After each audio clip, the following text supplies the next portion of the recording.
புகழனைத்தும் அல்லாஹ் ஜல்ல ஷானஹு தஆலா அவனுக்கே உரித்தாகட்டுமாக. ஸலாத்தும் ஸலாமும் கண்மணி நாயகம் ரசூலுல்லாஹி ஸல்லல்லாஹு அலைஹி வஸல்லம் அவர்கள் மீது, அவர்களுடைய குடும்பத்தினர்கள், சத்திய சஹாபாக்கள், தாபிஈன்கள், தபஅ தாபிஈன்களை கூடியிருக்கின்ற நம் அனைவர் மீதும் அல்லாஹ்வுடைய கிருபை என்றென்றும் நிலவுமாக.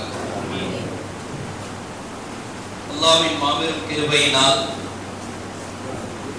நமது மதரசாவின் ஹிஃப்ல் மதரசாவின் 104ஆம் ஆண்டு நிறைவு விழா, சும்ராவில் 4ஆம் ஆண்டு நிறைவு விழா, ஹாஃபில் பட்டமளிப்பு விழா என்ற இந்த முப்பெரும் விழாவை சிறப்புற நடத்தி கொண்டிருக்கின்ற உஸ்தாத் பெருந்தகை அவர்களுக்கும், இவ்விழாவை சிறப்பித்து தருவதற்காக வருகை தந்திருக்கின்ற உலமா பெருமக்கள் அவர்களுக்கும், மாணவ கண்மணிகளையும் பெற்றோர்களையும் வருக வருக என வரவேற்று என் உரையை ஆரம்பம் செய்கிறேன். அன்பார்ந்தவர்களே, இப்பட்டமளிப்பு விழாவுடைய நோக்கம், குர்ஆனை மனப்பாடம் செய்த இந்த மாணவன் கல்விலே அதை தாங்கி, அதை புரிந்து, அதன்படி நடந்து இந்த சமுதாயத்திற்கு நேர்வழி காட்ட வேண்டும் என்பதற்காக அவரை கௌரவப்படுத்தி பட்டம் சூட்டி இச்சமுதாயத்திற்கு அர்ப்பணம் செய்கின்றோம். அதனால் அன்பார்ந்த மாணவர்களே, உங்களுக்கு நான் சொல்ல வருகின்ற விஷயம் இரண்டே விஷயங்கள் மாத்திரமே. முதலாவது, நாம் கற்றக்கூடிய இந்த கல்வியை எந்த ஒரு நேரத்திலும் இழிவானதாக, அசால்ட்டானதாக கருத வேண்டாம். நாம் கற்றுக்கக்கூடிய இந்த கல்வி என்பது ஒரு அமானிதம், அல்லாஹ்விலிருந்து கிடைத்த ஒரு பொக்கிஷம். அல்லாஹ் குர்ஆனிலே இதை பற்றி குறிப்பிடும் பொழுது, யூத்தில் ஹிக்மத மையஷா, தான் நாடியவருக்கு இந்த ஹிக்மத்தை அல்லாஹ் கொடுக்கிறான். வமை யூத்தல் ஹிக்மத ஃபகத் ஊதிய கைரன் கஸீரா, யாருக்கு இந்த கல்வி ஞானம் கொடுக்கப்படுகிறதோ அவர் நிறைய நன்மைகளை பெற்று விட்டார் என்று அல்லாஹ் ஜல்ல ஷஅனஹு தஆலா தன்னுடைய திருமறையிலே பதிவு செய்கிறார். அதே போல இன்னொரு வசனத்தையும் குறிப்பிடுகிறார், எவருக்கு கல்வி ஞானம் கொடுக்கப்படுகிறதோ அல்லாஹ்வுடைய தரஜாக்களை உயர்த்துகிறார். ஆக அன்பார்ந்த மாணவ கண்மணிகளே, இந்த மார்க்க கல்வியை கற்கக்கூடிய இந்த விஷயம் என்பது அல்லாஹ் எல்லாருக்கும் பொதுவாக கொடுத்து விடவில்லை. குறிப்பிட்ட நபர்களை மட்டுமே நாடி தேர்ந்தெடுத்து நமக்கு இந்த விஷயத்தை அல்லாஹ் கொடுத்திருக்கிறார். ஆக நாம் எல்லாம் தேர்ந்தெடுக்கப்பட்டவர்கள். அல்லாஹ் நம்மளை சமுதாயத்திலே உயர்த்தி வைப்பார்.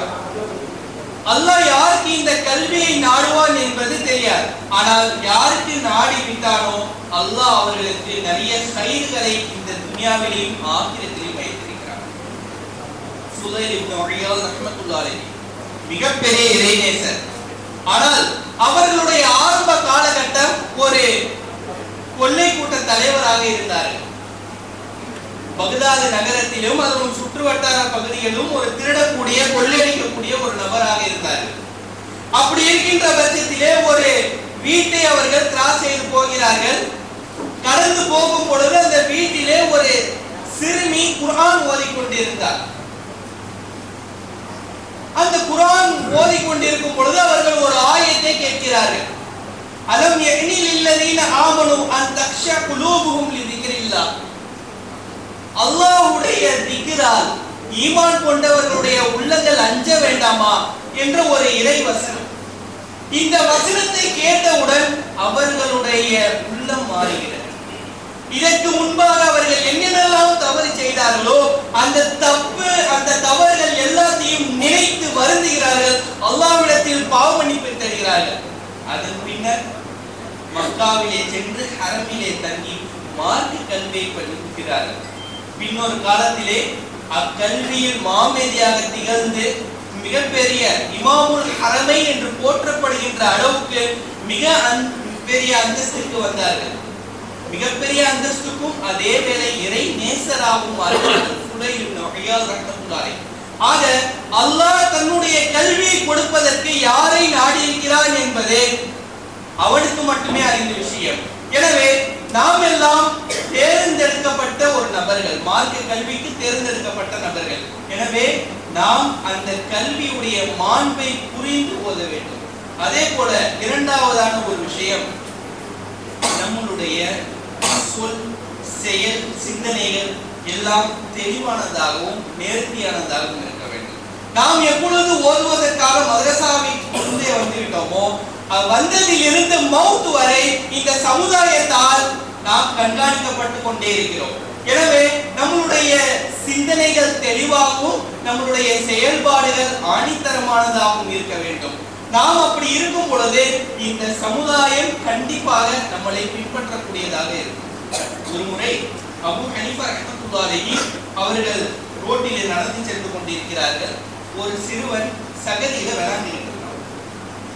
இதை பார்த்த அபூ ஹனீஃபா ரஹ்மத்துல்லாஹி அலைஹி, வலிக்கு விழுந்துராதப்பா அப்படின்னா, உடனே அந்த சிறுவன் அபூ ஹனீஃபா ரஹ்மத்துல்லாஹி அலைஹி பார்த்து சொன்னான், இமாம் அவர்களே, நான் வலிக்கு விழுந்தால் எனக்கு மட்டும்தான் அடிபடும். ஆனால் நீங்கள் நடந்து செல்லும் பொழுது பத்திரமாக நடந்து செல்லுங்கள். நீங்கள் வலிக்கு விழுந்தால் இந்த ஊருக்கே நஷ்டம் ஏற்பட்டுவிடும் என்று அந்த பையன் சொன்னார். இதை கேட்ட உடனே அபூ ஹனீஃபா ரஹ்மத்துல்லாஹி அலைஹி அவர்களுக்கு இந்த பதில் ஆச்சரியமாக இருந்தது. அதே சமயம் இந்த பதிலிலே உள்ள அழுத்தமான விஷயங்களின் காரணமாக அவர்கள் அழுது விட்டார்கள். ஆக சொல்ல வருகின்ற விஷயம் என்னவென்று சொன்னால், ஆலிம்களாகிய நாம், ஓதக்கூடிய மாணவர்கள் நம்மளுடைய செயல்பாடுகளை, சிந்தனைகளை தெளிவானதாக வைத்துக் கொள்ள வேண்டும். எனவே எந்த விஷயங்களை கேட்டோமோ அதன்படி அமல் செய்வதற்கு உண்டான தௌஃபீகை வல்ல இறைவன் நம் அனைவருக்கும் வழங்குவானாக. வாக்கு தவறான அல்ஹம்துலில்லாஹி ரப்பில் ஆலமீன். அஸ்ஸலாமு அலைக்கும் வரஹ்மத்துல்லாஹி வபரகாத்துஹு.